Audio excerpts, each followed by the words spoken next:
히말라야 촐라체 북벽은 타와체와 캉텐가와 더불어 히말라야 등반의 3대 남벽 중에 하나라고 합니다.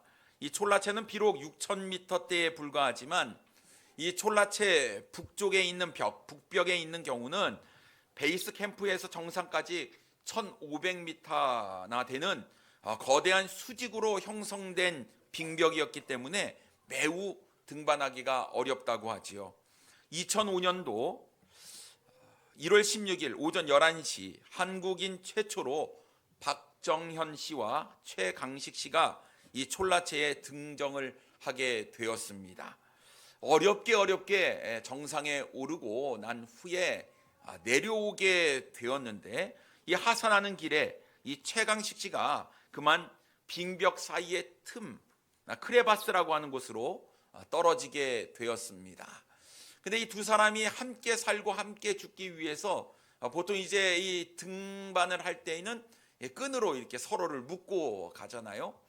그런데 이 최강식 씨가 50m 아래로 떨어지면서 부딪혀서 양쪽의 발목이 부러지는 큰 사고를 당하게 되지요. 뿐만 아니라 줄을 매고 있었기 때문에 이 박정현 씨도 갈비뼈가 부러지는 엄청난 큰 사고를 당하게 되었습니다. 그들은 골절 상태로 3시간의 사투를 벌이게 되었는데요. 극심한 고통도 또 추위도 다가왔기 때문에 이 갈비뼈가 부러진 이 박정현 씨가 이 최강식 씨를 끌어올리는 것이 굉장히 어려운 일이었다고 해요. 보통 이럴 때는 줄을 끊어버리고 한 사람이라도 살아남아야 하는 것인데, 이 사람들은 우리는 함께 죽고 함께 산다. 그래서 갈비뼈가 부러진 채로 이 양 발목이 부러져 있는 이 최강식 씨를 끌어올리는데 3시간의 사투를 벌인 끝에 결국은 살아남게 되었습니다. 그래서 혹자는 이렇게 이야기를 합니다. 이 두 사람 사이에는 물리적인 줄보다 더 튼튼한 사랑의 줄로 매여 있다. 여러분, 하나님과 우리 사이에도 보이지 않는 줄, 또 죽음도 끊을 수 없는 사랑의 줄이 있다라는 사실입니다. 로마서 8장 35절 말씀에 보면 누가 우리를 그리스도의 사랑에서 끊으리요, 환난이나 공고나 박해나 기근이나 적신이나 위험이나 칼이랴 라고 말씀하고 있어요. 이 세상의 그 어느 것도 그리스도의 사랑에서 끊을 수 없다라고 성경은 말씀하고 있습니다. 그렇습니다. 사랑하는 성도님 여러분, 어떠한 환경도 어떠한 상황도 우리를 그리스도의 사랑에서 끊을 것은 아무것도 없습니다. 그런데 우리가 하나님과의 관계를 끊으려고 할 때가 있는데 그것은 바로 내 자신 때문이다라는 거예요. 우리가 하나님이 나를 사랑하신다는 것을 내가 깨닫고 또 하나님이 중요하다라고 우리가 믿는다면 우리가 늘 하나님 편에 서야 되고 하나님의 마음을 헤아려서 하나님께서 기뻐하시는 선택을 해야만 합니다. 그런데 오히려 우리는 하나님이 중요하다라고 이야기를 하면서 무엇인가를 결정할 때는 내 판단과 내 마음과 내 감정이 훨씬 더 앞선다라는 것이지요. 과연 이것이 하나님께서 기뻐하시는 선택이냐 하는 것입니다. 뭔가 답답하고 뭔가 일이 풀리지 아니하고 뭔가 내 뜻대로 되지 않을 때 우리는 섣부른 판단을 하게 되는데요. 여러분, 이럴 때 우리가 조심해야 될 것이 우리가 사탄의 올무에 빠질 수 있다라는 사실입니다. 그래서 여러분, 이럴 때일수록 우리는 어떻게 해야 되냐? 더 하나님께 나아가야 하는 것입니다. 오늘 본문 말씀을 가지고 우리는 하나님께로 나아갑시다 라는 제목으로 우리가 함께 은혜를 나누기를 원합니다. 첫째로 우리는 받은 사랑에 대해서 감사해야 합니다. 에브라임 사람 이 엘가나에게는 두 아내가 있었습니다. 한 사람은 한나였고 다른 한 사람은 브닌나였습니다. 2절 말씀에 보면 그에게 두 아내가 있었으니 한 사람의 이름은 한나요 한 사람의 이름은 브닌나라. 브닌나에게는 자식이 있고 한나에게는 자식이 없었더라 라고 말씀하고 있습니다. 누구의 이름이 먼저 나옵니까? 한나의 이름이 먼저 나와요. 한나의 이름이 먼저 나왔다는 것은 한나가 첫 번째 아내다라는 사실을 우리가 알 수가 있습니다. 그런데 이 한나에게는 자녀가 없는 거예요. 그래서 분인나에게는 자식이 있었습니다. 이것으로 유추해보아 이 당시의 고대 풍습이 뭐였습니까? 자녀를 낳지 못하면 다른 아내를 통해서 또 자녀를 얻는 것이죠. 왜냐하면 대를 잇는 것이 굉장히 중요한 시대였기 때문에 그렇습니다. 그런데 이 분인나가 그래서 후처로 엘가나에게 들어왔고 이 분인나는 자식을 낳았습니다. 근데 히브리어로 보면은 이 자식이요 복수형으로 쓰여 있어요. 그러니까 한나는 자식이 없지만 분인나는 최소한 자식을 2명 이상 낳았다라는 것을 우리가 알 수가 있습니다. 옛날에 순풍산부인과라는 그런 시트콤이 있었습니다. 이 산부인과에서는 순풍 잘 낳은 것 같아요. 이 분인나가 뭐 애를 순풍 낳은 거예요. 근데 이에 반해서 한나는 자녀가 없습니다. 그래 얼마나 괴로움이 있었겠습니까? 대를 잇지 못하는, 또 이 당시에는 그 여자가 애를 못 낳으면 참 그렇게 구박을 받고 어려움을 당했던 것 같습니다.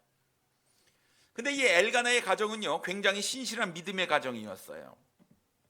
모세 율법을 따르면 이 히브리인들은 이 3대 절기를 잘 지켜야 됩니다. 이때는 항상 하나님께 예배하러 제사를 드리러 가야만 했는데 6월절과 맥추절과 초막절입니다. 그 중에 가장 중요하게 여겼던 명절, 절기 중에 하나는 바로 6월절이었지요. 이 당시에 하나님의 언약궤, 성막이 있는 곳이 어디였냐? 실로였어요. 그렇기 때문에 이스라엘 백성들, 히브리인들은 이 성막이 있는 실로에 가서 하나님께 제사를 드렸다라는 것입니다. 엘가나도 당연히 신실한 하나님을 사랑하는 사람이었기 때문에 실로에 올라가서 제사를 드리게 되지요. 3절 말씀에 보면 이 사람이 매년 자기 성읍에서 나와서 실로에 올라가서 만군의 여호와께 예배하며 제사를 드렸는데 라고 말씀하고 있습니다. 그리고 제사를 하나님께 드린 다음에 이 제물의 분깃을 모든 가족들에게 나누어 주었어요. 하나님께 화목 제물을 드린 다음에 하나님께 속한 부분을 하나님께 드리고 또 제사장에게 속한 부분을 제사장에게 드리고 나서 나머지의 것을 이 가족들이 먹을 수가 있었는데요. 이 엘가나는 이 제물의 분깃을 각 가족에게 나누어 주었다라는 것입니다. 그 이유는 뭐냐면 이 화목 제물을 드리고 온 가족이 하나님 앞에서 기쁨을 누려라, 즐거움을 누려라, 함께 먹으면서 기뻐해라 라는 의미가 담겨져 있는 것입니다. 그런데 엘가나는 이 한나에게 제물의 분깃에 갑절을 주었어요. 그 이유가 무엇입니까? 한나를 사랑했기 때문이라고 성경은 이야기하고 있습니다. 보면 4절과 5절 말씀에 보면 엘가나가 제사를 드리는 날에는 제물의 분깃을 그의 아내 분인나와 그의 모든 자녀에게 주고 한나에게는 갑절을 주니 이는 그를 사랑함이라 라고 말씀하고 있습니다. 여러분, 자녀가 없는 여인 이 한나를 이 남편 엘가나가 사랑했다라는 것은 굉장히 이례적인 일입니다. 성경에 보면 자녀가 없다라는 것은 이 하나님으로부터 저주를 받았다, 이렇게 우리가 생각을 해왔기 때문에 그렇습니다. 그러니까 다사는 하나님께서 주시는 복의 상징이었고 자녀가 없는 것은 하나님으로부터 축복을 받지 못했다라는 거예요. 하나님께서 믿음의 조상 아브라함에게 약속하신 것이 무엇이었습니까? 어떤 축복을 약속하셨지요? 너의 자손이 하늘의 별과 같이 바다의 모래와 같이 넘치도록 하시는 것이 바로 하나님의 축복이었어요. 근데 애를 낳지 못하는 이 한나가 얼마나 마음이 괴로웠겠습니까? 혹시 내가 하나님으로부터 잘못된 그런 인생을 살고 있지는 않은가? 왜 나는 하나님의 축복을 받지 못하는 것일까? 하나님 앞에 나아가 제사를 드릴 때마다 오히려 이 한나의 마음은 답답하고 괴로운 부분들이 있었다라는 것입니다.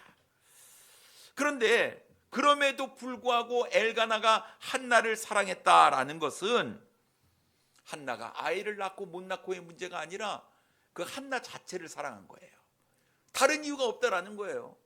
한나 자체, 그 사람을 어떤 조건이 아니라 그 여인 자체를 사랑했다라는 것을 우리가 알 수가 있습니다. 한나는 이렇게 남편 엘가나로부터 사랑을 받았습니다. 그럼 자녀를 낳지 못했지만 남편의 사랑을 받아요. 갑절의 사랑을 받아요. 그러면 이 또 한나가 얼마나 행복했을까 우리가 생각해 볼 수가 있습니다. 자녀를 낳지 못했다고 구박을 해도 누구에게 가서 뭐 아무 말도 할 수가 없었고, 또 자녀를 낳은 분인나를 사랑해도 뭐 남편이 뭐 자녀를 낳은 분인나 사랑한다고 뭐 가서 어떤 이야기 할 수도 없었을 것입니다. 그럼에도 불구하고 자신을 사랑해 준 남편이 있었다라는 것, 이 얼마나 감사한 일인지 모릅니다. 이 사랑은 조건 없는 사랑이었어요. 바로 이것이 참 사랑이다라는 것입니다. 그러니까 한나가요, 남편 엘가나가 자신을 사랑해 준 것을 생각해 보면 감사할 수밖에 없었다라는 것입니다. 사랑하는 성도님 여러분, 이런 사랑을 받아본 적이 있으십니까? 어떤 조건이 아니라 무조건적인 사랑, 그냥 베풀어 주신 그 사랑을 여러분 받은 적이 있으십니까? 아마도 부모님의 사랑이 이런 사랑이 아닐까 싶어요. 내가 무엇인가 잘나서, 내가 잘해서 나를 사랑해 주는 것이 아니라 그냥 내 자체가 사랑스러운 것이죠. 그래서 분명히 자녀가 잘못했는데 부모님께서 가셔서 이렇게 얘기합니다. 아이고, 우리 자식이 잘못됐는데 내가 잘못 키워서 그런 겁니다. 내 탓입니다. 차라리 나를 뭐라고 해 주십시오. 이렇게 얘기하는 것이 부모의 마음 아닙니까? 그만큼 부모는 자녀를 사랑한다라는 것이에요. 그래서 이 부모님의 사랑은 자녀의 모든 허물을 다 덮어버리는 사랑이다, 이렇게 이야기할 수가 있습니다. 그런데 여러분, 이 부모님의 사랑보다 더 크고 더 위대하고 더 놀라우신 사랑이 있는데 그것이 바로 하나님 아버지의 사랑이다라는 것입니다. 여러분, 우리는 죄와 허물로 죽을 수밖에 없었습니다.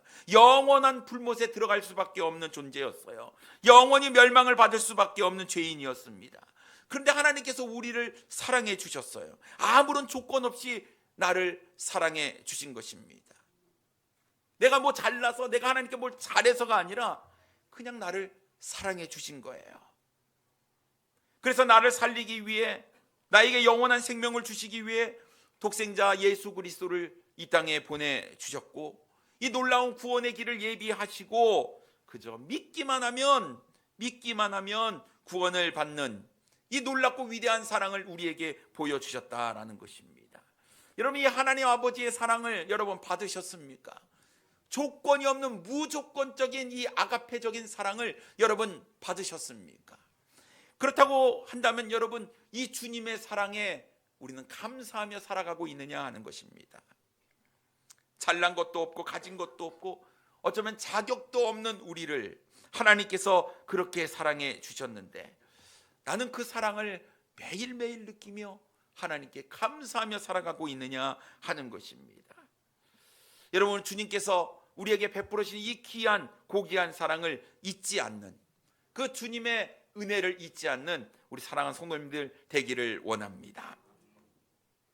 두 번째로, 우리는 내가 받은 고통만 잘 기억을 합니다. 감사하는 건 참 어려운데 그렇지 못한 이 고통 때문에 우리가 불평과 원망은 쉽게 한다라는 거예요. 남편으로부터 매일 놀라운 사랑을 받았던 이 한나, 그 사랑에 감사해야 하지만 자신을 괴롭히는 분인나 때문에 한시도 마음이 편할 날이 없었습니다. 어떻게 생각하면 이렇게 생각이 들어요. 성경에 보면 일부 일처제인데 왜 이 고대의 풍습을 따라가지고 대를 잇겠다고 후처를 맞아 들이느냐? 비록 자신이 자녀를 낳지 못하지만 다른 아내를 집안에 들인 것, 이 한나는 좀 받아들이기가 어려웠을 수도 있습니다.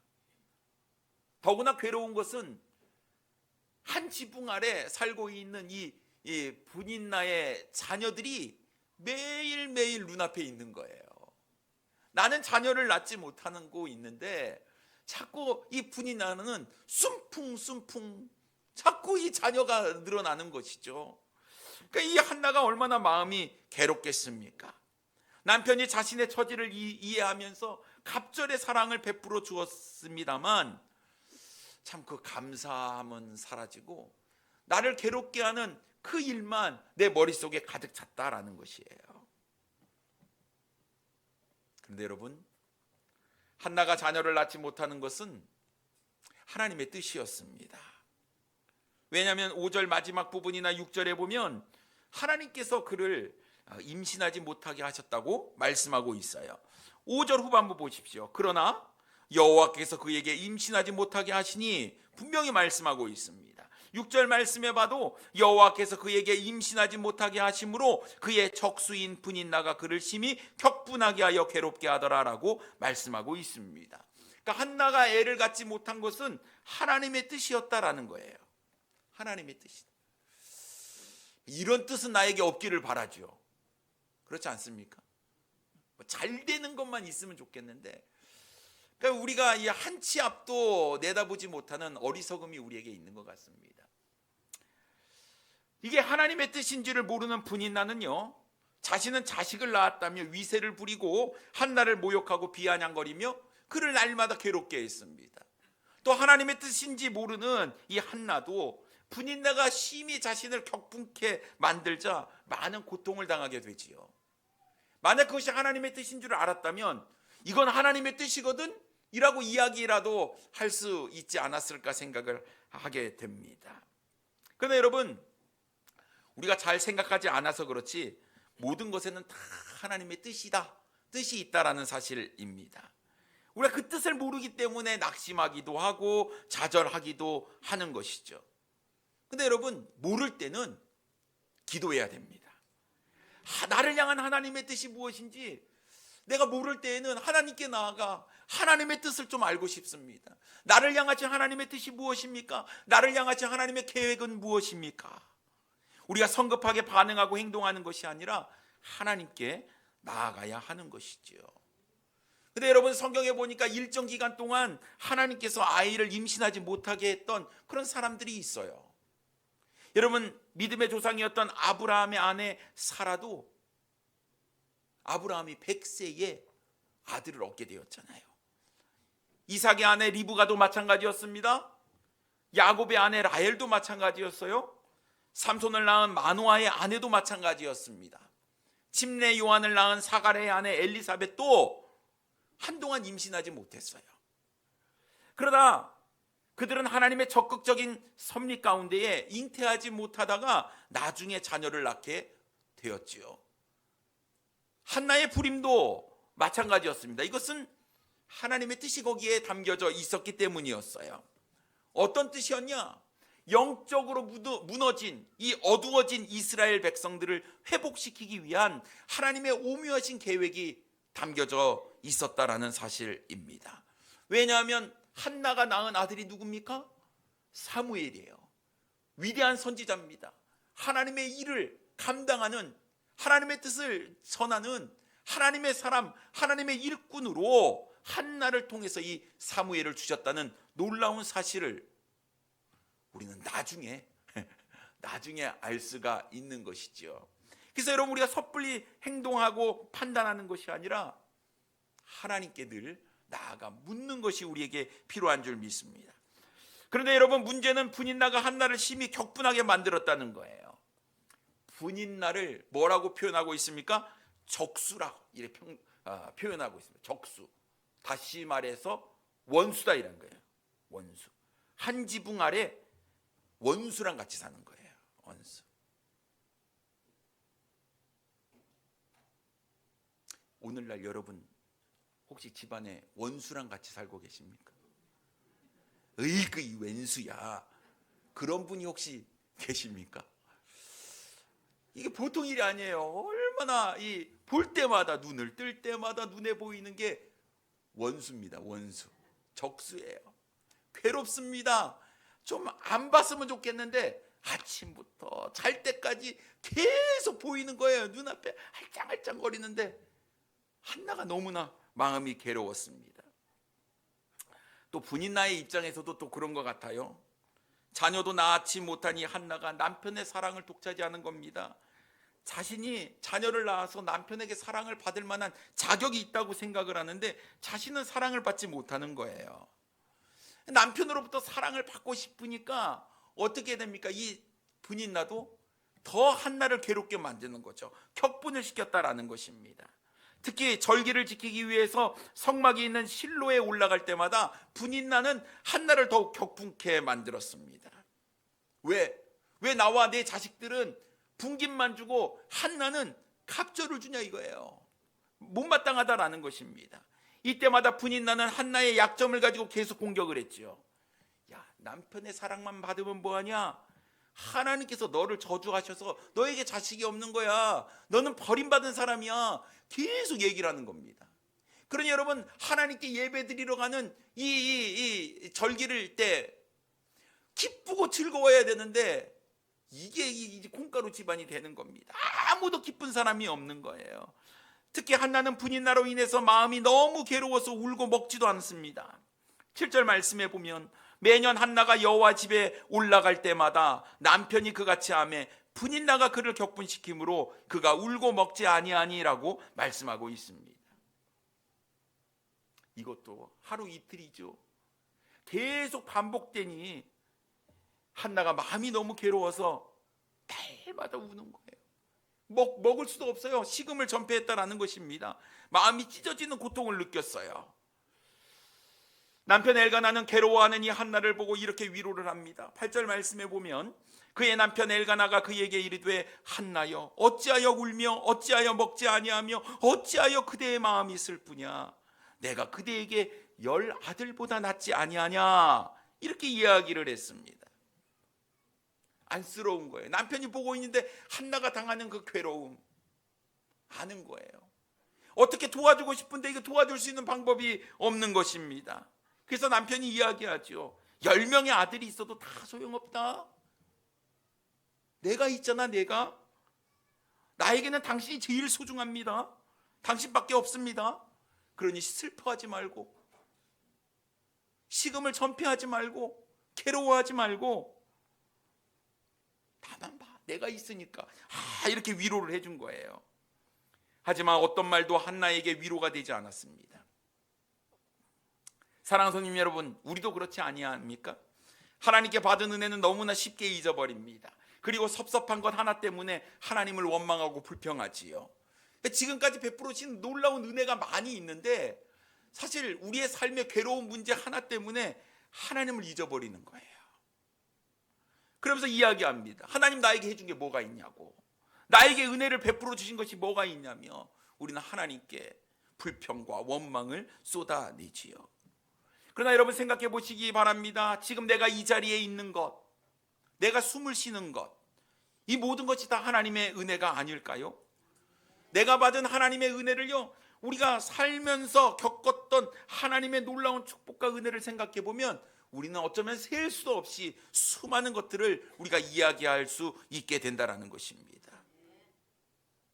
그런데요, 내 순간에 갑자기 찾아왔던 그 괴로운 일, 그거 하나 때문에 감사도 사라지고 기쁨도 사라져버리고 있는 우리의 삶의 모습이라고 한다면 여러분, 이제는 더 이상 그 괴로움 하나 때문에 우리가 고통을 당하는 것이 아니라 여전히 나를 사랑하시고 여전히 나를 눈동자처럼 지켜보고 보호하여 주시는 우리 주님을 바라보며 우리가 기뻐하고 감사해야 되지 않을까 싶습니다. 사도 바울이요, 자신의 육체의 가시로 인해서 하나님께 3번이나 간구합니다. 그럴 때 주님께서 뭐라고 말씀하십니까? 내 은혜가 내게 족하다. 뭐가 족해요? 고통스럽다니까요. 사도 바울은 이렇게 얘기하지 않았어요. 여기에도 분명한 하나님의 뜻이 있구나 라는 것들을 생각하며, 그래, 하나님께서 나에게 주신 것도 내가 감사해야지. 그래서 이 육체의 가시를 오히려 하나님께 나아가는 기회로 삼았던 이 사도 바울, 여러분 그것조차도 감사했다라는 것을 우리가 알 수가 있습니다.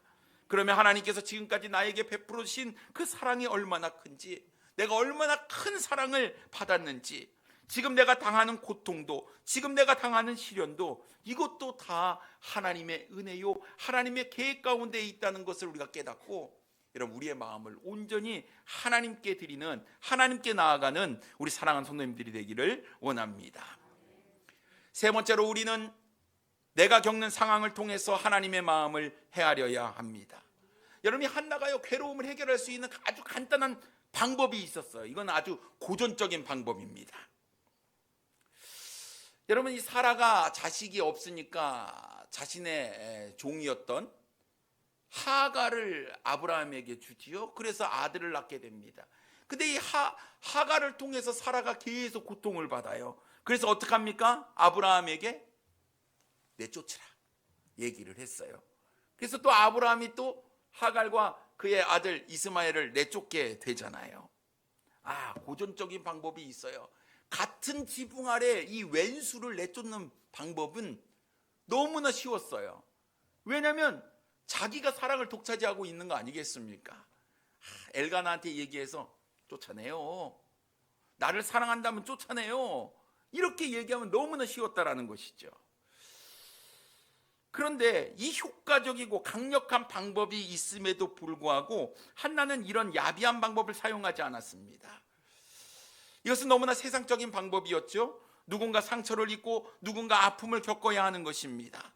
그러면 자신을 늘 괴롭게 했던 분이나와 똑같은 사람이 되어버리잖아요. 이 뒤에 뭐가 있느냐? 사탄이 조종하는 거예요. 하나됨을 끊어버리게 되는 이런 엄청난 일을 저지를 수 있다는 것이죠. 아무리 억울하고 아무리 속상해도 우리 주님께서 한 사람을 사랑하시고 한 사람을 보듬어 주신 것을 생각하면 그래도 내가 품어주고 내가 감싸주어야 하는 것 아니겠습니까? 그래서 이 한나는요, 이런 인간적인 방법을 선택한 것이 아니라 자신의 괴로움을 하나님께 가지고 나아갑니다. 10절 말씀에 보면 한나가 마음이 괴로워서 여호와께 기도하고 통곡하며 라고 말씀하고 있어요. 나의 괴로움을 누가 헤아려 줄 수 있습니까? 사랑하는 남편이 알지만 내 마음을 해결해 줄 수 없어요. 이 괴로움을 오직 해결해 주실 수 있는 분은 하나님밖에 없는 거예요. 그래서 한나가 하나님께 가지고 나아 기도하고 통곡하며 이야기를 합니다. 11절 말씀에 보면요, 서원하여 이르되 만군의 여호와여, 만일 주의 여종의 고통을 돌보시고 나를 기억하사 주의 여종을 잊지 아니하시고 주의 여종에게 아들을 주시면 내가 그의 평생의 그를 여호와께 드리고 삭도를 그의 머리에 대지 아니하겠나이다. 이렇게 기도를 했습니다. 아들을 달라고 기도했어요. 아들 하나만 있으면 모든 문제가 다 해결됩니다. 더 이상 나는 분인 나에게 괴로움을 당하지 않을 거예요. 아들! 저도 딸 둘인데 아들! 이 아들 하나만 달라고 이 간절히 통곡하며 기도하고 있었다라는 거예요. 여러분, 그 문제 때문에 내 마음이 괴롭잖아요. 그러니까 그렇게 기도하는 것은 너무나 당연하다라는 것이죠. 그런데 한나의 기도가 조금 어쩌면 우리의 기도와는 좀 다른 것 같아요. 어떻게 기도를 하십니까? 기도를 하고 있습니까? 하나님께서 아들을 주시면 그 아들을 하나님께 다시 드리겠다고 기도를 했어요. 속된 말로 좀 미친 거 아닌가 이런 생각이 들지 않습니까? 그렇게 괴로움을 당해서 아들을 달라고 아들을 했는데 어떡합니까? 그 아들을 하나님께 드리겠다는 거예요. 왜요?